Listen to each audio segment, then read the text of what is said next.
আসসালামু আলাইকুম, শুভ সকাল। মনে হয় ৫-৬ বছর পরে আজকে সকালবেলা ঘুম থেকে উঠলাম বলতে ঘুমাইনি। আছি আমি জামালপুরে এক আড়তে আসলাম আর কি। দেখেন আড়ত এখনো খুলিনি, মাত্র সকালে এসেছি। দেখেন কি অবস্থা,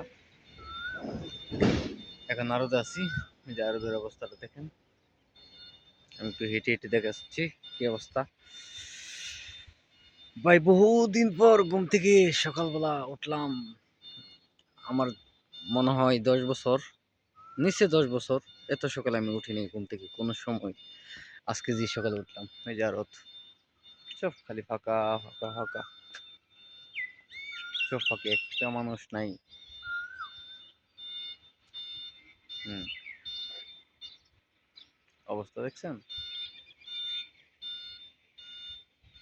পুরো আরত একদম খালি। কিন্তু দেখতে পারবেন কিছুক্ষণ পর কি কি পরিমাণ মানুষ হয়। এই মাঠটা পুরোটা ভরবে, প্রচুর মানুষ হবে।